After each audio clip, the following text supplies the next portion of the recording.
28 दिसंबर 2018 से 1 जनवरी 2019 तक सती अनुसुईया आश्रम में 5 दिवसीय जप अनुष्ठान शिविर चले स्व की ओर का आयोजन हुआ।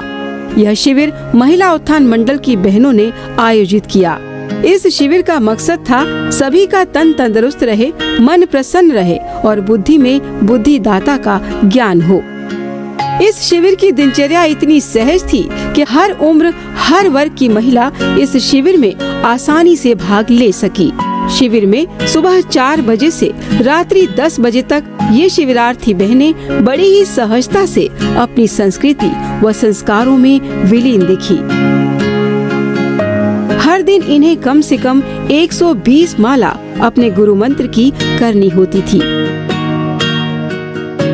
इसी बीच हर दिन ये बहनें अपने पूज्य बापूजी की रिहाई को लेकर महासंकल्प भी करती थी और वो महासंकल्प पूरे भाव से करती थी। ओम बापू जल्दी बाहर आ।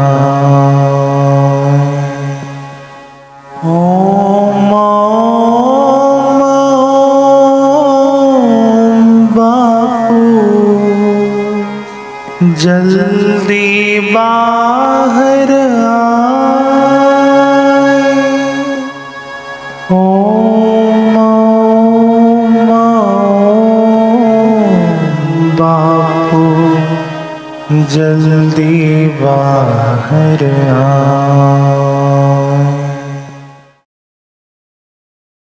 और फिर शुरू होता था योगासन से अपने शरीर को स्वस्थ फुर्तीला बनाने का प्रयास।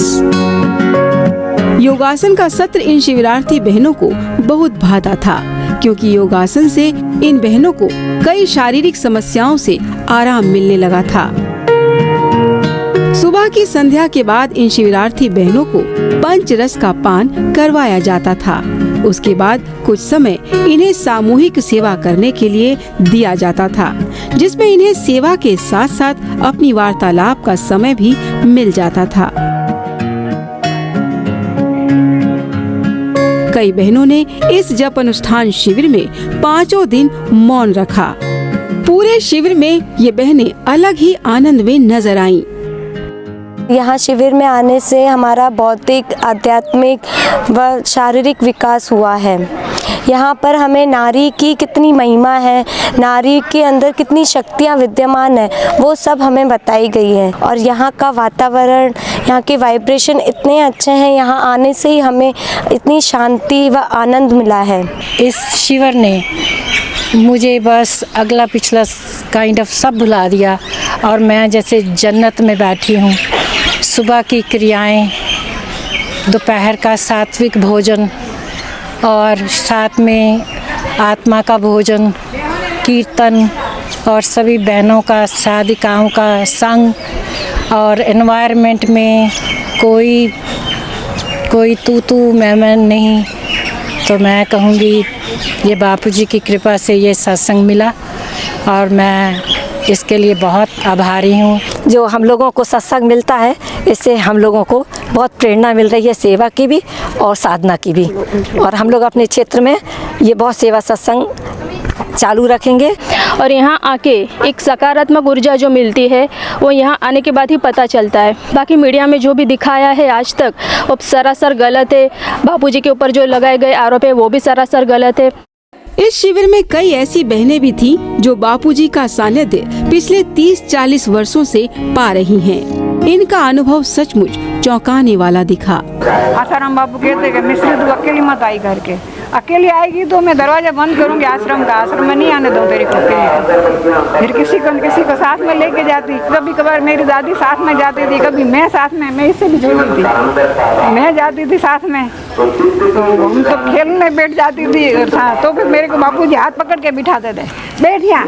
जब तक मैं मिस्री बात करते, सत्संग की बात करते, कोई भी मेरे को मिस्री पूछती तब तक बेटा तुम नहीं बैठी रही। तो मेरे को बापूजी उठने नहीं देते थे कि नहीं, कि मैं तो पुरुष हूँ, तू नारी है। क्या पता लोगों के मन में क्या निकल जाए, इसलिए कि तू अकेली मत आया कर। अकेली आएगी मैं दरवाज़ा बंद करूँगा। तब भी गुरुजी ने ऐसा बोला था ना, अब भी कैसे लोगों ने इंतजाम लगा दिया, 80 साल के हुए तब।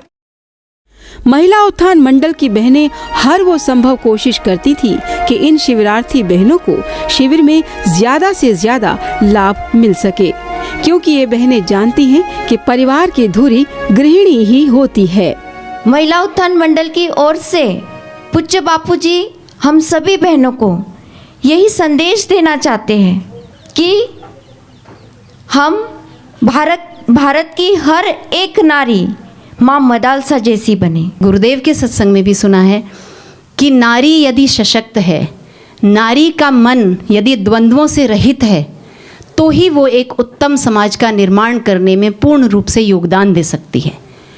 इतना ही नहीं, इन बहनों के परिवार के उज्जवल भविष्य के लिए महिला उत्थान मंडल की बहनों ने दिव्य शिशु संस्कार केंद्र कैसे चलाए जाएं व दिव्य शिशु संस्कार केंद्रों की भूमिका इस देश व समाज में क्या है, इस विषय पर एक खास सत्र भी रखा। महिला उत्थान मंडल का उद्देश्य है कि समूचे विश्व की नारी जगत सशक्त हो, संतुष्ट हो, तेजस्वी हो और ओजस्वी हो।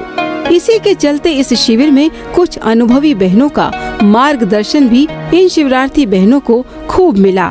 तो ऐसे महान संत जो पृथ्वी पर अवतरित हुए हैं समग्र मानव जाति के उत्थान के लिए, उसके हम शिष्य हैं।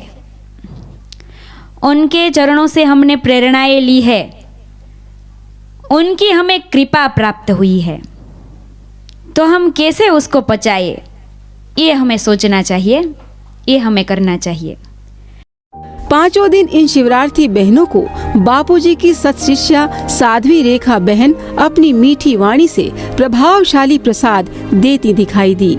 कुंता रानी कान्हा को कितना प्यार करती थी, बुआ थी भगवान की, लेकिन वो तो भगवान को इष्ट रूप में मानती थी। जब युद्ध में विजयी हुई हैं, युधिष्ठिर की विजय हुई, राज तिलक हुआ, तब भगवान कहते हैं कि अब मुझे आज्ञा दीजिए,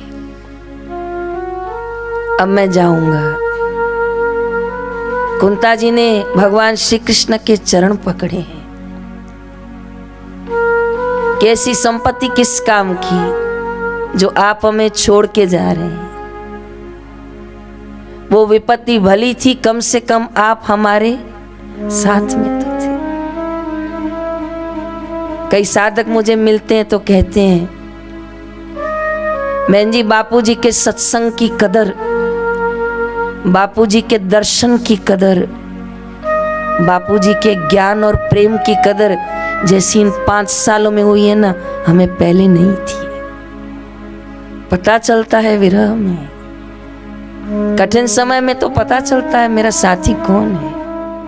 हर दिन इन शिविरार्थी बहनों के मनोरंजन के लिए भी महिला उत्थान मंडल की बहनों ने कोई न कोई प्रतिस्पर्धा रखी हुई थी। जैसे एक दिन मटका खेल, किसी दूसरे दिन रस्सा कस्सी का खेल और अन्य दिन भजन अंताक्षरी। मैं तो जपूं सदा तेरा नाम, सद्गुरु दया करो। मैं तो जपूं सदा तेरा नाम, सद्गुरु दया करो। बच्चों की सुनो पुकार, अब आ जाओ एक बार।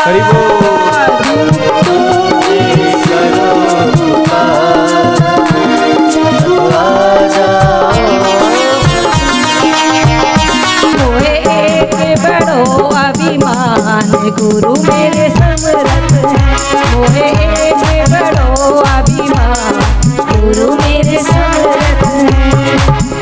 मेरी प्रीति बढ़ा दो गुरुवे, मेरी भक्ति जगा दो गुरुवे।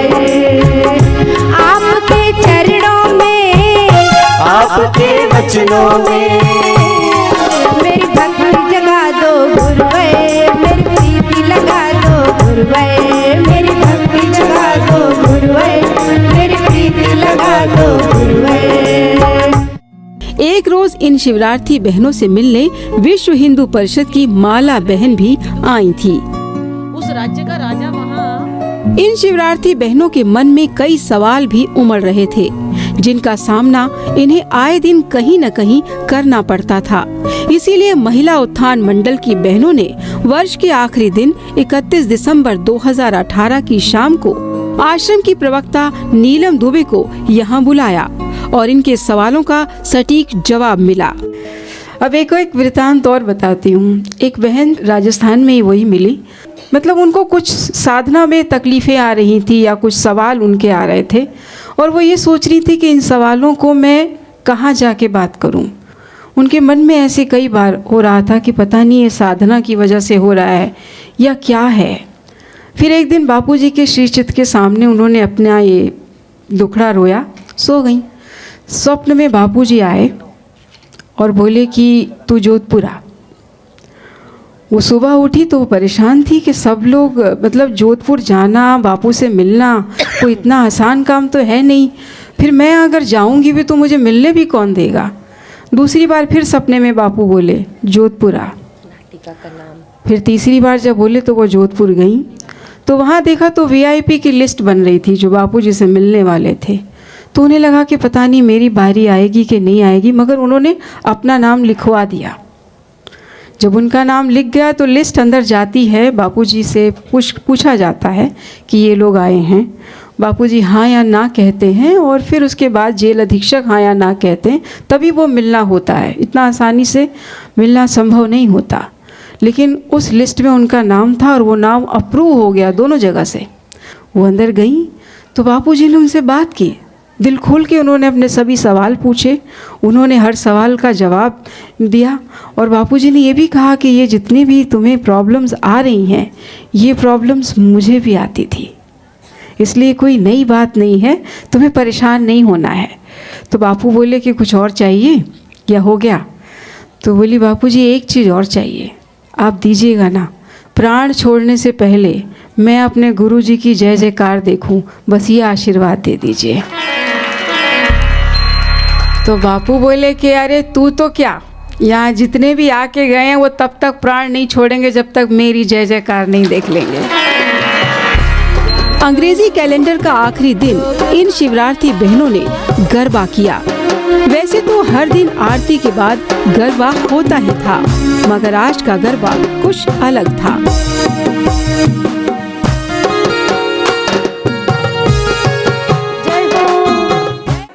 हमारे सद्गुरु ब्रह्मज्ञानी संत श्री आसाराम जी बापू श्री योग वशिष्ठ महारामायण पढ़ने व समझने पर ज्यादा जोर देते हैं। इसीलिए महिला उत्थान मंडल की बहनों ने श्री योग वशिष्ठ महारामायण का एक प्रसंग नाटिका के रूप में यहाँ प्रस्तुत किया।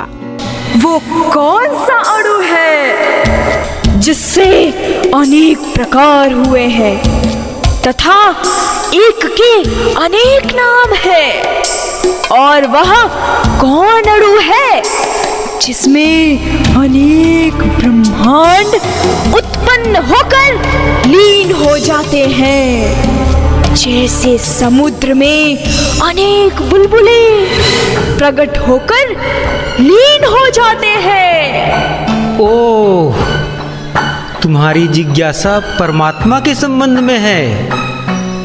वह इंद्रियों से परे, परम सूक्ष्म, नाम और रूप से रहित चिन्मात्र परमात्मा ही अणु है। वही बीजों में पेड़ की तरह संसार के रूप में सत तथा प्रलय के समय अविद्यमान रूप में असत है। वही परमाणु में प्रविष्ट होकर अनंत अनंत ब्रह्मांड को धारण किए हुए है। मैं कौन हूँ और तुम दोनों कौन हो? अरे राक्षसी, मैं और तुम का भेद ही अज्ञान है। भिन्नता का ज्ञान सत्य नहीं है। साधो राजन साधो, मैं अत्यंत प्रसन्न हूँ। आपने तो मुझे धन्य कर दिया। आप मेरे सेवा योग्य हैं। बताइए, मैं आपकी कौन सी सेवा करूं? हे निशाचरी, मेरे राज्य में लोग हैजे से पीड़ित हैं। उसके निवारण का कोई उपचार बताइए। ठीक है राजन।